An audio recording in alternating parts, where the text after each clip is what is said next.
अब मैं कार्यक्रम के आयोजक संयोजक नांगल चौधरी के विधायक आपके लाडले बेटे डॉक्टर अभय सिंह यादव जी से निवेदन करूंगा कि वो आए और सभी हमारे आगंतुकों का अभिनंदन और स्वागत करें।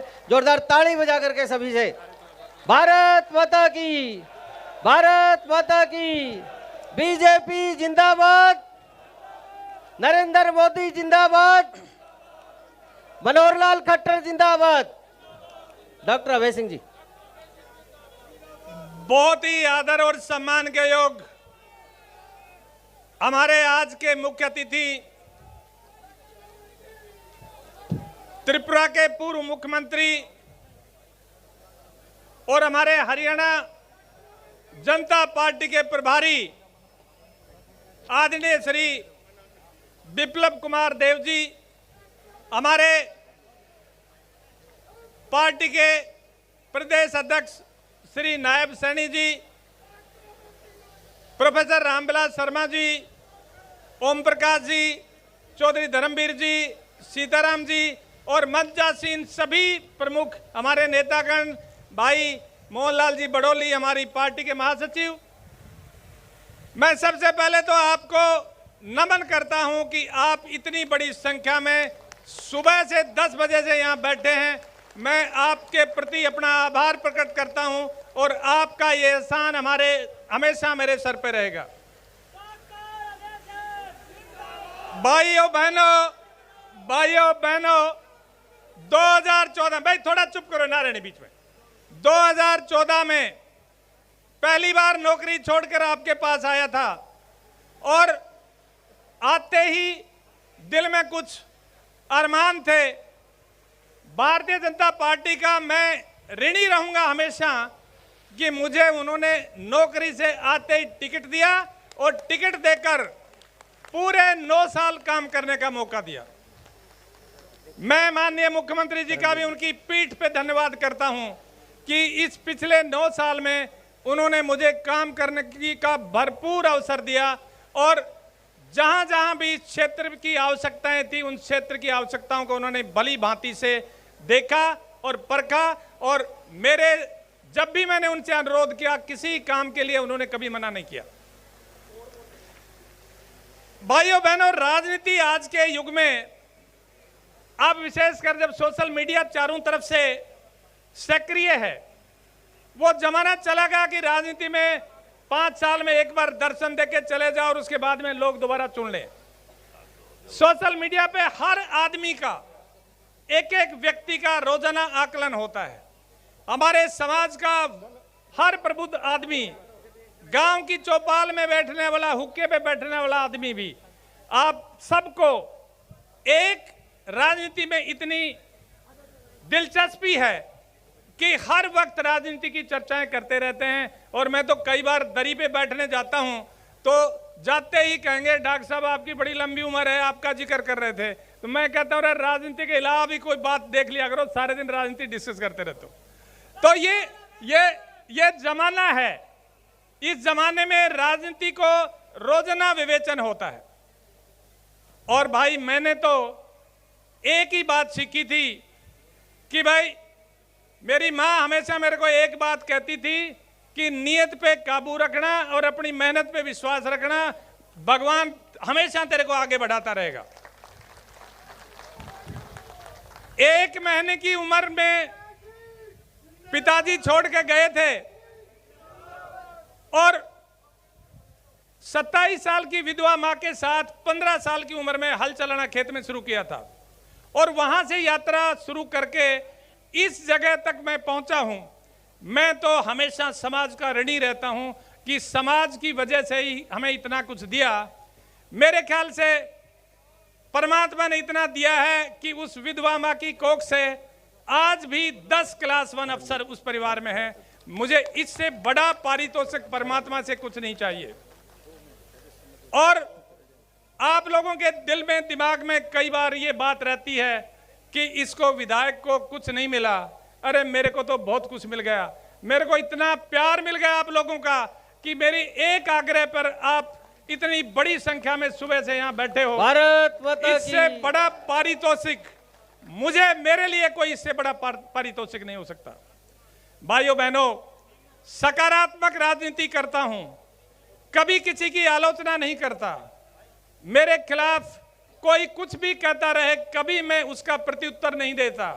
मैं ये कहता हूं कि अगर भगवान ने हमें मौका दिया है, मौका काम करने के लिए दिया है, बिना काम के विवादों में फंसने के लिए मौका नहीं दिया।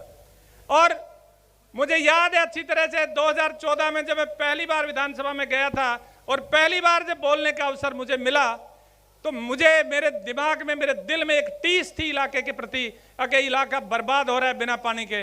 और मैंने अपनी पहली ही स्पीच में, पहला जो विधानसभा में बोलने का अवसर मिला, मुझे याद है 4 नवंबर 2014 को, और उसमें मैंने पानी का मुद्दा उठाया था। और मैं बड़ा खुशकिस्मत समझता हूं अपने आप को कि माननीय मुख्यमंत्री जी ने 1 हफ्ते के अंदर ही मेरे को बुला के कहने लगे भाषण देता रहेगा या कुछ मेरे को लिख के देगा। और मेरे एक प्रस्ताव पर चौथे दिन उन्होंने चीफ इंजीनियर को यहाँ सारे लिफ्ट इरिगेशन सिस्टम की ओवरहालिंग का एस्टिमेट बनाने के लिए भेज दिया था। वो चीफ इंजीनियर मलिक साहब अब नहीं है इस दुनिया में, चले गए, लेकिन उन्होंने कहा था कि डॉक्टर साहब पिछले कई दशक से हम प्रयास कर रहे थे इस लिफ्ट इरिगेशन का ओवरहालिंग करवाने की, लेकिन आपने पहली बार ये इनिशिएटिव लिया है और 143 करोड़ का प्रोजेक्ट बना के मुख्यमंत्री जी ने सारे इलाके की पानी की समस्या को हल कर दिया। बीजेपी जिंदाबाद। और एक ऐसी व्यवस्था हमने कायम की, एक ऐसी व्यवस्था कायम की कि उस व्यवस्था में पूरे जिले की रिचार्जिंग का एक पूरा रोड मैप तैयार किया। हथनी कुंड से अपनी कार में कच्ची पटरी के साथ 2 दिन तक नारनौल तक सारी नहर को देखा, एक दिन पंजाब बॉर्डर से कुरुक्षेत्र बुढ़ेड़ा हेड तक नरवना ब्रांच को देखा, और लगभग 1.5 घंटे की पावर पॉइंट प्रेजेंटेशन मुख्यमंत्री को दी थी। माननीय रामविलास जी बैठे हैं, ये उस प्रेजेंटेशन में मौजूद थे। और जब मैंने अपनी बात खत्म कर दी तो मुख्यमंत्री जी कहने लगे कि बड़ी मेहनत की है। मैंने कहा जी मेहनत तो की है, लेकिन ये सारे प्रस्ताव मेरे स्वीकार कर लो, और इस इलाके को, दक्षिणी हरियाणा को पानी देना बहुत जरूरी है, इलाका बर्बाद हो रहा है। और मुझे खुशी है आपको ये बात बताते हुए कि 2000 करोड़ रुपए की एक स्कीम माननीय मुख्यमंत्री जी ने पूरे हथनी कुंड से नारनौल तक नहर की कैपेसिटी बढ़ाने की मंजूर की, और 80% काम उसमें पूरा हो गया, 20% काम बचा है। और मुझे उम्मीद है कि अगली बारिश का टाइम आएगा तो यहाँ लगभग नारनौल में 600-700 क्यूसिक पानी आपके खेतों में रिचार्जिंग के लिए पहुंचेगा। दोहा नदी डेरोली से लेके माजरा तक रिचार्ज हो गई। ये जासावास, बांडोर और दूसरे गांव हैं, इन गांवों में मैं पीछे गया था तो कहने लगे डॉक्टर साहब पहले पाइप हर साल नीचे डालने पड़ते थे, अब हम पाइप निकालते हैं, पहले हमें खरीदने पड़ते थे, अब हम कहते हैं स्पेयर हो गया, पाइप ले जाओ। तो ये इस सरकार का करिश्मा है, इस पार्टी का करिश्मा है। और इस पार्टी ने दक्षिणी हरियाणा के लिए जितना दिया है, मैं नहीं समझता कि किसी सरकार ने कभी 70 साल में भी दिया। राजनीति तो 70 साल से भी होती आ रही थी, लेकिन राजनीति ने क्षेत्र की भलाई के लिए कभी कुछ नहीं सोचा, क्योंकि वोट का तरीका ये था कि 5 साल में एक बार आओ और एसवाइल का नारा लगाओ, कहो एसवाइल बनेंगे, और अगली बार उसके बाद में फिर गायब हो जाओ।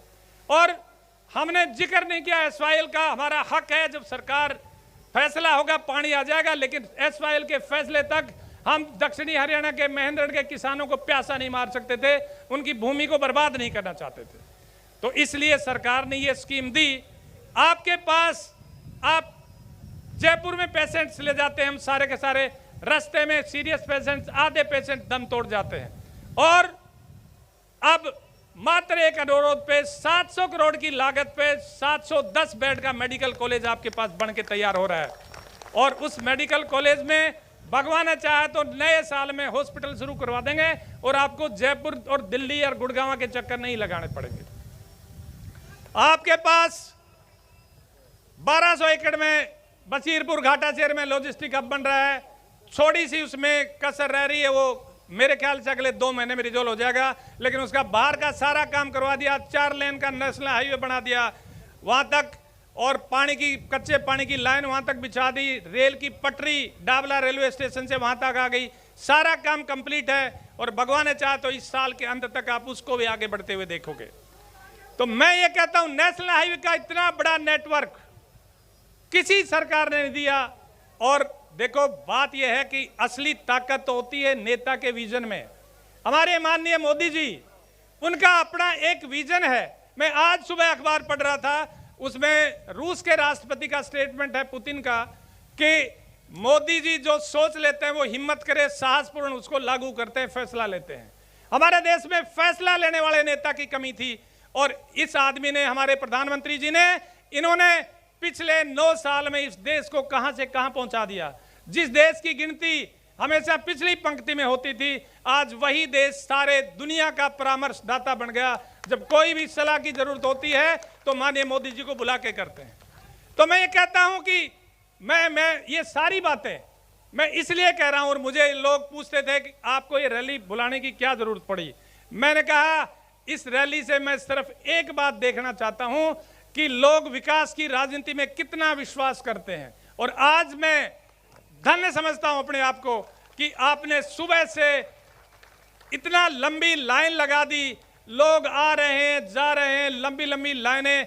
मैं आपकी हिम्मत को, आपके विश्वास को दाद देता हूं कि सुबह 10 बजे से आप बैठे हैं और मेरे ऊपर ये एहसान है। तो दोस्तों, सकारात्मक काम करो, सकारात्मक सोचो। और मेरा एक अंतिम बात, मैं आपको एक बात और कह रहा हूं कि दुनिया में परमात्मा की अगर कोई स्कीम है, उस स्कीम में अच्छाई और बुराई करने वाले के पास लौट के आती हैं। कोई किसी का बुरा करके देख लो, आज नहीं तो कल, कल नहीं तो परसों, और इस पीढ़ी में नहीं तो अगली पीढ़ी को भुगतना पड़ेगा। क्योंकि बुराई किसी की सगी नहीं होती, और अच्छाई करो, अच्छे अच्छे काम करो। आपके बारे में दुनिया कुछ भी कहते रहे, आप आगे बढ़ते रहो, अच्छे काम करते हो, अच्छी सोच के साथ आगे बढ़ो, दुनिया आपके पीछे हो जाएगी। बहुत मेहरबानी। मैं सिर्फ एक अपने इलाके की एक अंतिम एक मांग रखता हूं, क्योंकि प्रदेश अध्यक्ष जी और प्रभारी जी दोनों बैठे हैं, और मैं इनसे निवेदन करूंगा कि माननीय मुख्यमंत्री जी से हमारी ये मांग जरूर पहुंचाएं। देखिए, अब हमारे पास इस इलाके में पानी की कमी कोई नहीं है, नेशनल हाईवे का बहुत अच्छा नेटवर्क है, हमारे पास कुशल और अकुशल दोनों तरह के कारीगर उपलब्ध हैं। एजुकेशन में हमारा जिला हरियाणा के अग्रणी जिलों में से है, जमीन के भाव सारी एनसीआर में सबसे सस्ते हैं, और रेलवे के फ्रेट कॉरिडोर पे हमारा जिला स्थित है, जहां लॉजिस्टिक हब बन रहा है, सीधा सारे हिंदुस्तान की बंदरगाहों से हमारा जिला जुड़ा हुआ है। तो मेरा निवेदन है कि हम मात्र दिल्ली से 135 किलोमीटर की दूरी पे हैं। इस जिले को उद्योग की जरूरत है, उस जिले की उद्योगीकरण की जरूरत है।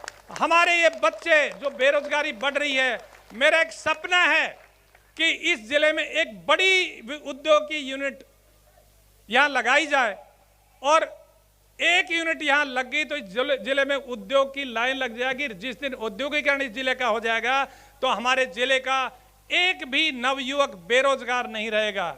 और देखिए, मारुति जब लगाने का फैसला हो रहा था, मैंने अपने लेवल पे मारुति के चेयरमैन को, एमडी को, हर जगह मैंने मेल्स डाली, मैंने प्रयास किया, लेकिन भाई अदना सा एमएलए था, मेरी बात सुनी नहीं गई। उन्होंने मेरा, अगर मैं कहता हूं कि आप सारे मंत्री जी भी बैठे हैं, रामविलास जी भी बैठे हैं, सारे बैठे हैं, मैं कहता हूं सारे मिलके माननीय मुख्यमंत्री जी से प्रार्थना करो, और हमारे प्रभारी जी और प्रदेश अध्यक्ष जी हमारी सिफारिश करेंगे, भाई इस जिले में एक बड़ी यूनिट, बड़ी कोई इंडस्ट्री ले आओ, इस जिले का कल्याण हो जाएगा।